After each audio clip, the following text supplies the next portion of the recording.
মানে জি তুষার ভাই, এডুকেশন ডিপার্টমেন্টের মিনিস্টার ছিলেন আব্বাস আলী খান। উনি জামাত ইসলাম ছিলেন না তো, তাই না? উনি জামাত ইসলামে একমাত্র আব্বাস আলী খান ছিলেন। হ্যাঁ, না, আরেকজন তারপরে ছিলেন। তারপরে ছিলেন রেভিনিউ ডিপার্টমেন্টে AKM Yusuf. Pakistan Democratic party, হ্যাঁ। পরে জামাত ইসলামে যোগ হ্যাঁ, দিয়েছেন। আব্বাস আলী খান সাহেব।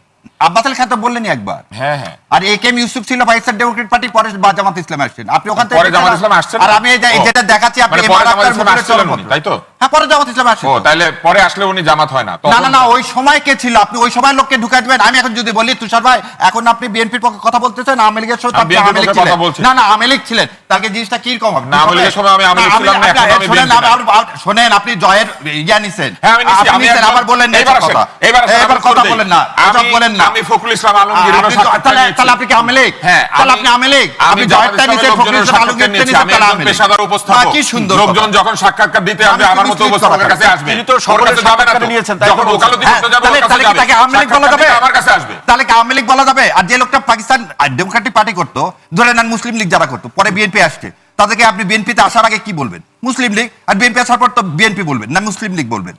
আমি সেই কথাটাই বলছি। উনি যখন জয়েন নিছেন তখন তো তাকে আওয়ামী লীগ বলবো না।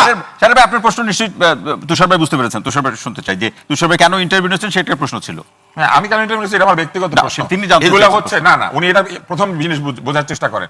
যখন তর্কে পারতে থাকে না তখন এগুলা জিজ্ঞেস করে। আপনি অমুক জায়গায় বাথরুমে গেছিলেন কেন? আপনার কি ডায়াবেটিস আছে? উত্তরটা এটা হবে আর কি। না না ভাই, আপনি কিন্তু আচ্ছা, এর মধ্যে দিলেন। না, আমি উত্তর দেই।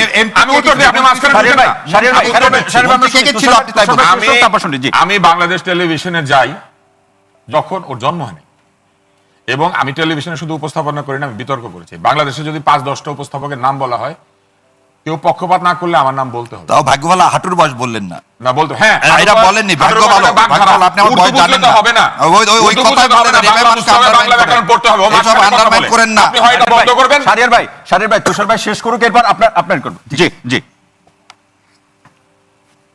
হারুর বয়স একটা বাগধারা। হরলাল রায় পড়লে তো ভালো হতো, জ্যাকব পড়ে বাংলা ব্যাকরণ। সারাদিন। শাহরিয়ার ভাই, প্লিজ, সারাদিন জ্যাকব থাকলে আপনি সারাদিন লিখে রাখুন, আমি জ্যাকব লিখে পড়ে। রাখছি যে আমরা পরে শুনবো। সারাদিন জ্যাকব পড়তো, ভারতীয় বইপত্র পড়াশোনা করে। হরলাল রায় পড়ে নাই। হারুর বয়স একটা বাগধারা, ঠিক আছে? এবং এই বাগধারা আমরা ছোটবেলায় পড়াশোনা করে পরীক্ষা দিয়ে পাশ করে আসছি, অটো পাস না তো। এবার আসেন, আমি একজন বাংলাদেশের উপস্থাপক, আমার কাছে সাক্ষাৎকার দেয় নাই এরকম খুব কম লোকজন আছে। আমি কারো সামনে অনুষ্ঠান করি নাই এরকম খুব কম লোকজন আছে। কারো সাক্ষাৎকার নিলে সে তার দলে চলে যায় না, ইন্টারভিউ করে ল্যারি কিং, এজন্য সে রিপাবলিকান হয়ে যায় কিংবা অন্য কোনো পার্টিতে চলে যায়। ক্রিস্টিনা আমানপুর ইন্টারভিউ করে, তারা কেউ বলে উনি রিপাবলিকান না ডেমোক্র্যাট? একমাত্র বাংলাদেশে এক চোখ কানা এবং দল কানা লোকজন এইভাবে কথাবার্তা বলে। একটা উপস্থাপক, সে প্রফেশনাল উপস্থাপক, সে পয়সা নিয়ে উপস্থাপনা করে এবং এটা তার পেশা। এবং বাংলাদেশের সবচেয়ে হাইয়েস্ট পেইড উপস্থাপক যারা, তাদের মধ্যে আমি একজন। এখন আমার জবাব দিতে হবে আমি কবে কার সাক্ষাৎকার নিয়েছি, আমি কবে কার সাক্ষাৎকার নেই নাই। 2018 ইলেকশনে ফখরুল ইসলাম আলমগীর সাহেব শুধু আমাকে সাক্ষাৎকার দিচ্ছেন, আর কাউকে দেন নাই, কোনো সাংবাদিককেও ঢুকতে দেন নাই। এই জন্য আমি বিএনপি হয়ে গেছি। একমাত্র আমি দুইটা বড় দলের জেনারেল সেক্রেটারিকে সাক্ষাৎকার নিয়েছি, এই জন্য আমি আওয়ামী লীগের বিএনপি হয়ে গেছি। এটা আমার কাজ। আজকে যদি কেউ আওয়ামী লীগের মালিকানা আছে, এরকম কোন টিভি চ্যানেলে চাকরি করে, তাহলে সে আওয়ামী লীগের হয়ে যাবে? এসবের ফ্যাক্টরিতে যারা চাকরি করেছে তারা সবাই চোর। এই ট্যাগিং এর রাজনীতি, লোকজনের পিছনে একটা, ওই যে ছোটবেলা আমরা দেখতাম যে একটা ছাত্রছাত্রী হেঁটে যায়, পিছিয়ে একটা কাগজ লাগায় দেয়। এই ট্যাগিং এর রাজনীতি হচ্ছে সবচেয়ে দুর্বল লোকেরা করে। রাজনীতি হবে আদর্শের, তর্কের, নৈতিকতা।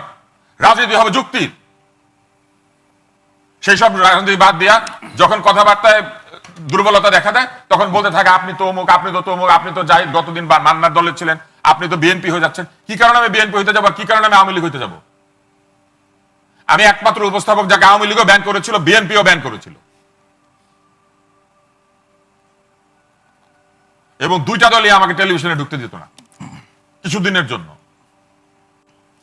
কি কারণে? এই কারণে যে এক দল সবসময় তার বিপক্ষে গেলে মনে করে সে আরেক দল, এবং এইভাবে বাংলাদেশটাকে ধ্বংস করা হয়েছে। এইভাবে সব জায়গাতে মেধাকে ঠেলে দিয়ে বলা হয়েছে তুমি আমার দল হইলে তুমি মেধাবী, আর তুমি আমার দল না হইলে তুমি অন্য কিছু। সামনে কি সেই ট্যাগিং বাড়বে না কমবে? সামনে সেই ট্যাগিং বাড়বে। কারা বাড়াবে? তারা যদি ক্ষমতায় যায়, যারা ট্যাগিং এর রাজনীতি করে, আর যারা করে না তারা ক্ষমতায় গেলে এটা বাড়বে না। জি, অসংখ্য ধন্যবাদ অজিত ভাই। শুনছিলাম যে বিকল্প শক্তির কথা বলছিলেন আতাউর রহমান ভাই, তার সূত্র ধরে আরেকটা লাইন যোগ করি, যে উকিল চোরের পক্ষে না সে উকিল চোর। ভাই আমাদের কি উত্তর দিতে জি, জি, দিতে- এক আপনি মিনিট ফিরবো, দেন, আমি আপনি অদূর এক মিনিট দিয়ে দিন, অদূর- না অদূর- হলে- অদূর ভাই শেষ করার পর ফিরবো, এটা অদূর ভাই। profession। জি, বাংলাদেশের হয়ে গেল, সবচেয়ে বড় আপনার ঘরে দুর্নীতিবাজ কেড়ে আমি কলা সে খাইনি। সবচেয়ে দামি লয়ারকে ইয়ে করে নিযুক্ত করে, কারণ সে পয়সা দিতে পারে। জি, সেই কারণে লয়ার